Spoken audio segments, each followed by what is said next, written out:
Good morning, this is Tolan Sand, making a little video to show to the AACG members about my studio here in Carmel Valley Village, about 12 miles inland from Carmel. And I'm going to give you an overview of the studio, and then I'm going to talk about the individual processes, and then I'm going to show you some recent pieces that I'm especially proud of.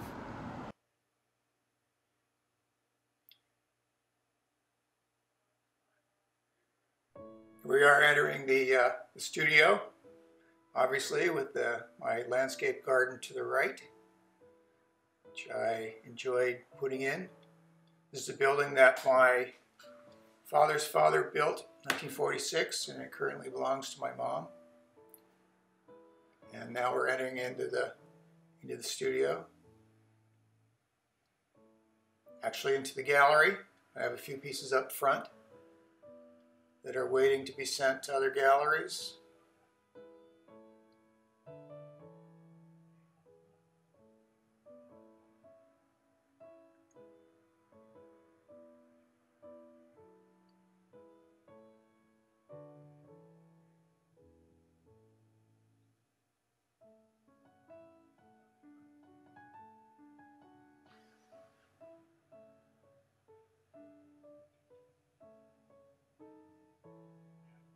There's some photos of some of the pieces that I'm most proud of, some commissions and some gallery pieces. Now we're walking back through my brother Eric's real estate office into my workspace,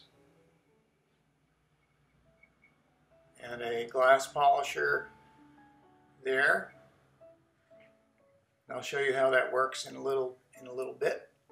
And some pieces that are in process, some being worked on, some just sort of sitting there waiting for something, I'm not sure which. There's a finished wall cube, and there's the inside of an 8-inch cube that I'll be working on pretty soon. And other various pieces ready to go in various stages of finishedness. And here's my my 2 grinding wheels, and I'll show you how those work as well. And then panning over towards my my gluing station and various paints and alcohols and other liquids that I use every day.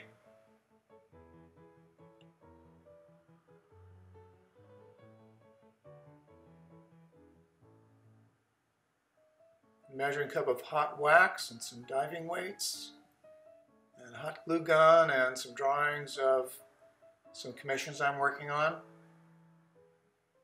and a well-used sink. Can't keep that thing clean. And here is a piece that I'm just finishing up. These 2 wedges were sitting around for a couple of months. I didn't know quite what to do with them, and now I've decided that this is what I'm going to do with them, and I'm really pleased with the result. Another experiment using opalescent stained glass. And now we're heading outside. Go out the side door, excuse me while I unlock it. And heading towards the shed that I put up that has my saws and my reciprolaps in them. You'll see them working as well. And around the back is where I store my optical glass, ready to be marked and cut up. And a very large piece there that's 20 by 20 by 6 and needs to be cut in half. That's going to be fun.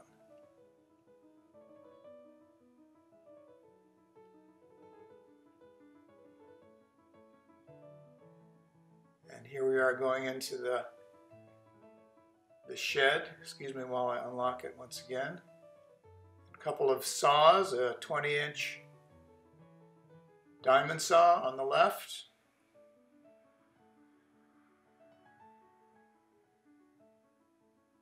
and a 14-inch saw on the right.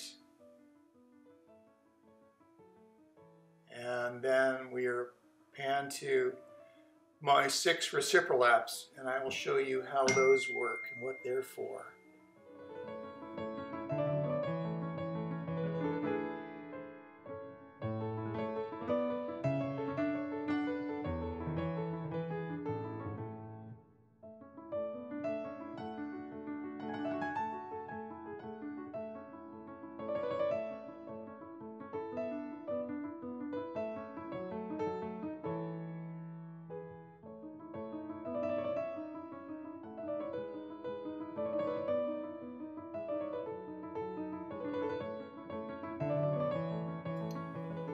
In this short video, I'm finished polishing the top of one of my light vessels by hand. Sometimes that's required.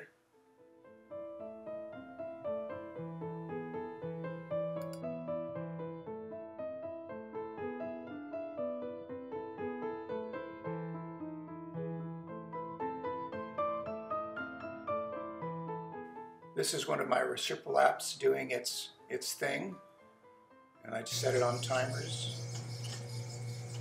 And here I'm rough grinding a piece of glass on an 80 grit wheel after I've cut it on the saw. This is the first step. The next process is a 240 grit wheel just to make the glass surface even finer.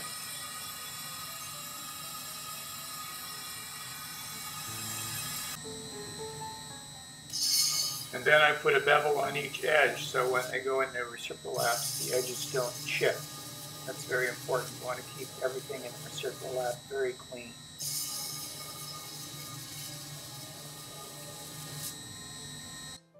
The graphics that I use in my work are more or less alphabetical. I've really enjoyed different scripts from different languages around the world, and I've just sort of used them as geometric abstracts, because that's basically what they are. And I've sandblasted those onto the diachroic glass and on clear glass, and then put paints in the sandblasted grooves, a variety of colors. Gives me some more color palette. I start out by doing a fairly rough drawing, and then I end up doing a full-scale drawing with piece of paper, pencil, ruler, compass. Use the appropriate glass.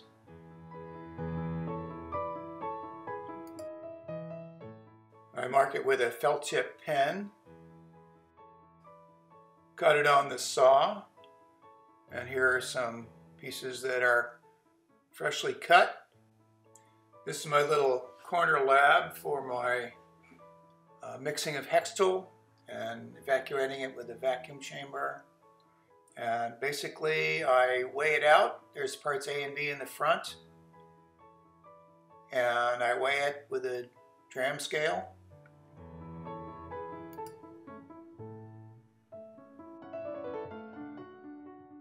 I mix the two parts together in the little beaker, and then I put it inside the bell jar, turn on the vacuum, and in about 15 minutes or so it's ready to go. And then I put it in a plastic syringe, and it's all quite clear, ready to dispense, just like I'd bought it in the hardware store. And then here you see some pieces ready to be glued together.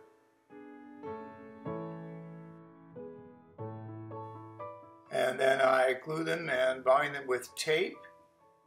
And this is what they look like afterwards when they're ready to be rough ground. This is what the piece looks after it's been rough ground. This is about 6 by 6 by 6. It's then cut into other slices on the saw.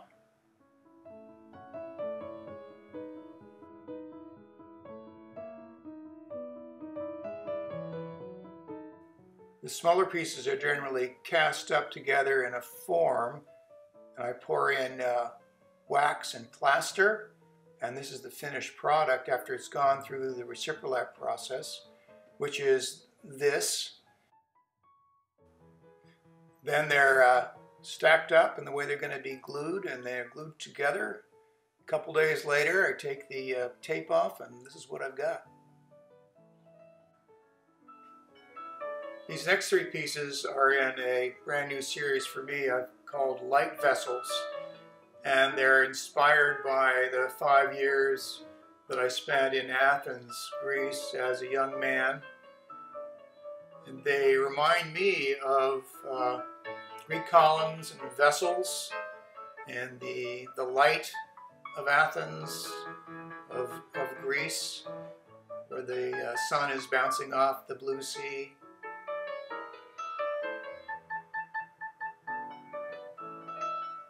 And also, I'm reminded of the philosophical and spiritual underpinnings of classical Athens, which is sort of mysterious. If you've ever read Plato, you know what I'm talking about.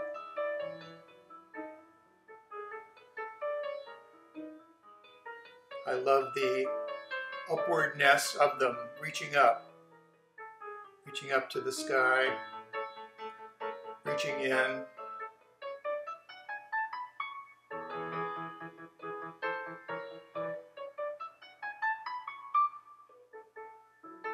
A Greek dancer.